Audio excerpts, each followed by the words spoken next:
Hey guys, we're here today. We're going to show you kind of how we do things here at the ranch. We've got a couple deer that we've gotten on video now that we were going to show you. On one deer just knocked his antler out of his head. The other deer is broke a point off, and we're going to show you how we kind of take care of those things around here. How we doctor them up and make sure that they don't have future problems. We're going to kind of also show you our dart gun that we have here at the ranch. It's a Dan Inject. It's a standard model Dan Inject. It's a air CO2 powered dart gun. They do make cartridge fires. I don't really care for those. We've had some of those in the past. That's the old dart guns that they had. They do work. Problem is occasionally you'll have one with a hot cartridge or something like that, and you can cause some damage to the animals. So as soon as they came out with the CO2 powered dart gun, and we've seen the benefits of doing that and how it was going to help the animals, we went to those immediately, and really got on board with the new products, and has been a lot better off. I've darted deer out to 70 yards. I've heard of people darting deer at around 100 yards. So it's just all in what you're comfortable with and what you're comfortable doing. Most of the time I'm 30 to 40, maybe 50 yards at the max, most of my darts. And every time me or Jacob or Shane or even Donald, if we're out darting, most of the time it's around that 30 yard range is what we're comfortable at. We always have our medicine box with us. We take all of our stuff that we need with us at any given time. It'll have our antibiotics and our needles and syringes and stuff like that in there. We keep all that stuff together to where that way we can pick up and go. We're going to show you here, we got a pressure gauge is what it is, and our dart gun has kind of been through the ringer already. We've had it for 6-7 years, and it's held up really well for what we put it through. But I'm just going to crank her up here to about 6 or 7 pounds and just show you what it kind of does.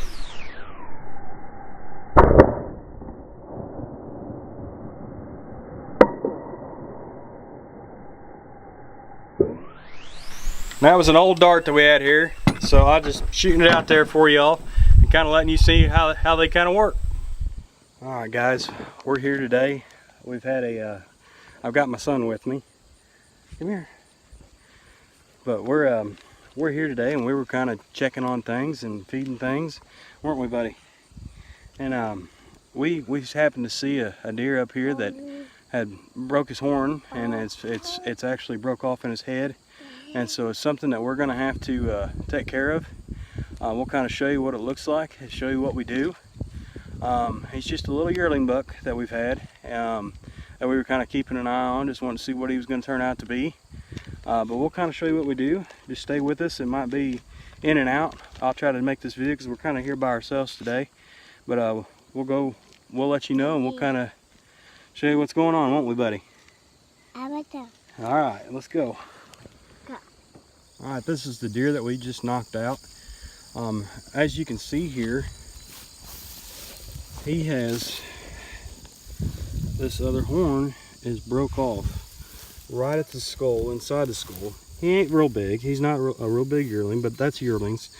You never know what a yearling's gonna do. But as you can see, this other antler has gotten really swollen. If we don't take this off, it will cause a large amount of infection to build up. And so as soon as this happens, this is something we got to take care of immediately. But other than that, he's in pretty good health. And we're gonna take care of him and get him some maybe get him some antibiotics just to get him over, to make sure that he doesn't get an infection from having this happen. We always put a mask on him. The reason why we put a mask on them is so that way they if you can take their eyes out away from them, they do a lot better being knocked out. But it's something that we do, and it's something I did before I brought my son up here, because I've had him jump up and take off. But he is good knocked out, and we like to leave their head uphill a little bit. We'll pull his tongue out and make sure that he's breathing just fine, and then we'll go to work on him, and I'll let you guys see the end result whenever I get it done. All right guys, we're back. I'll show you the finished product. You can see here, that's the hole that he's got in the top of his head. I've taken some permethrin, screwworm spray I put on there just to keep the flies from going in there and getting a problem. Just so you know, that's something that especially like we're supposed to have some rain today, so the flies will be a little worse today. And I've already got him cleaned up and ready to go for reversal. This is the horn. You can see how much of it broke off in his head and what it kind of looks like afterwards. And we're going to show you this on, hopefully this goes as planned. Hold that, buddy. We're going to show you this, and we're going to, on how we do this and with the reversal and how fast they wake up from it. And that way you guys can see. So we're just going to keep going here. So we're going to undo his mask. That's something I always do. And I'm going to go in right here. I'm going to have to use my other hand. And as you can see, we're in the vein there. And I'm going to start waking him up.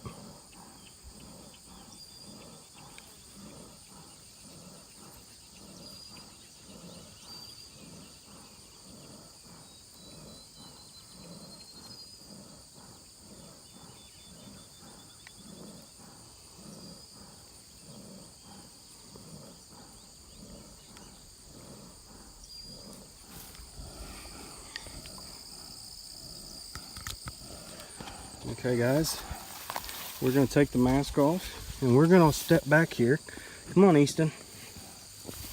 Come on, Easton, come on.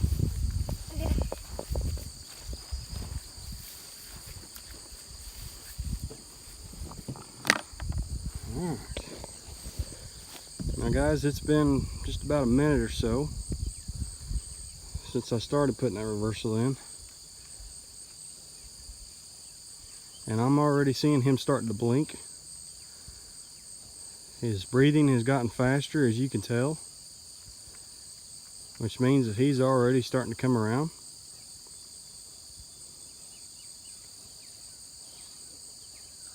Which is something that we like here on the ranch, because we don't like them, especially on warmer days. It really helps keep them cooled off. And as you can tell there, he's really picked up his breathing. He's actually starting to pick up his head. And as you can tell, that is how fast it is to get them reversed. That spot on his neck is where I've darted him at, and that's why you see maybe some blue color there. I put some chlorhexidine paste to keep it from getting infected. And that is number 22. And he will get back to normal.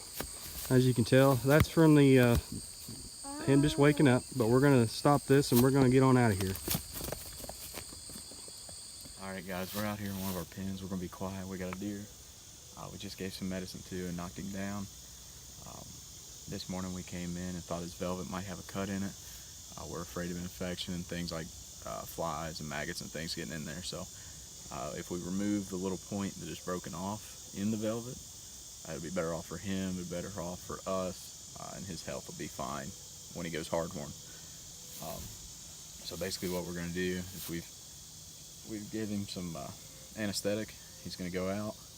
We'll get him in the shade. We'll get him, make sure he's cooled off. And then we are actually going to, we're going to cut the little piece off. If there's a way that we can cut the blood flow off to that little drop, we're going to go ahead and do that, just to keep the bleeding down and things like that. And then we're going to cover it in screwworm spray or permethrin, something to keep the flies off, keep the flies down, so he can scab it up. Once he scabs it up, it won't be a problem. And we're going to wake him back up and he'll be free, and we're going to try to show you guys what we can. Alright guys, we've got him down. This point here, it actually broke off. He had a little piece on the back that he was trying to scratch. That might have been scratched earlier, and he was just trying to itch it and broke that piece off. So what we're actually going to do is we're just going to cut that off.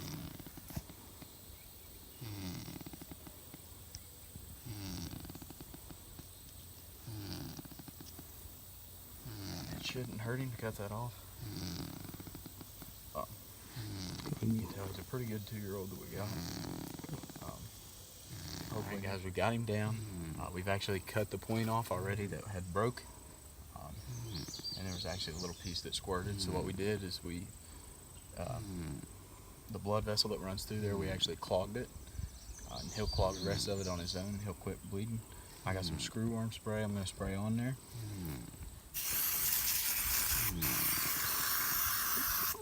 You want to get it real good. You can't overdo it. The worst thing that happens, you keep more flies off of it. Like I said, one thing that we like to do is we keep the tongue out. That'll keep him from choking on it, keep him from swallowing it. We won't have any problems. We keep his head uphill so he doesn't aspirate. That means throw up, choke on it. But we've got him taken care of now. You can tell it's a deer that we actually don't want anything to happen to. Next year he's going to be a bruiser. So we're going to actually put some medicine in him.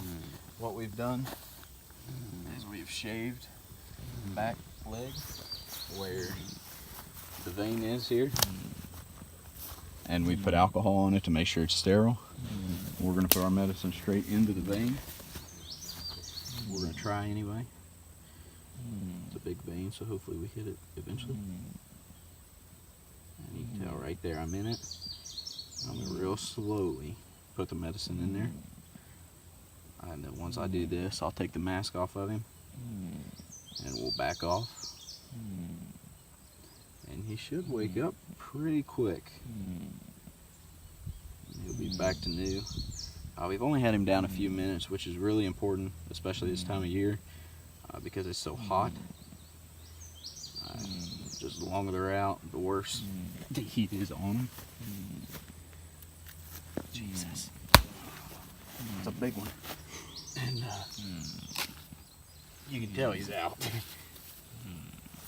But we'll go ahead and get out of the way. Let's see what he does.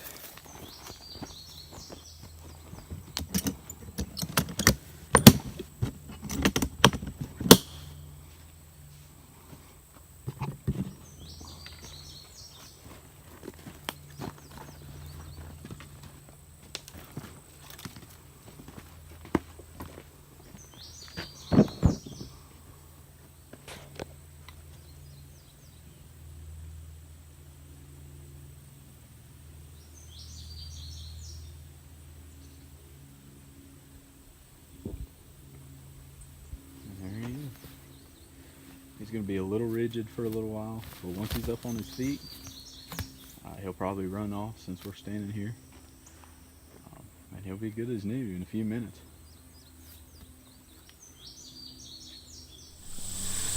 Thanks for watching this week, guys. I hope you find it interesting on kind of how we take care of antler damage and issues with anything like that with antlers. And just to see that they are an animal that is susceptible, especially to scratches or breaks or something like that, and what it can cause and what it can do to them. We'll keep you updated if we do get any more cases of that. Most of the time it's due to a fly with laying maggot larvae or fly eggs on them, and the larvae getting inside their horns or something like that. They'll cause it to scratch them or something like that, or even a lot of times just a storm front moving in with the high winds and stuff like that. They just get on edge, and the next thing you know, they've got one of their antlers that's broke, or drop tine's broke. It's a lot of times why you see a broken drop tine is because that's just something that they don't particularly take real good care of. Those parts of their horns is the drop tines. They're easy to break off. But needless to say, keep following us. Keep watching us on YouTube and following us on Facebook and reading the blogs. If you got any questions or you want to see something in particular, give us a shout and let us know. Otherwise, we'll see you next week.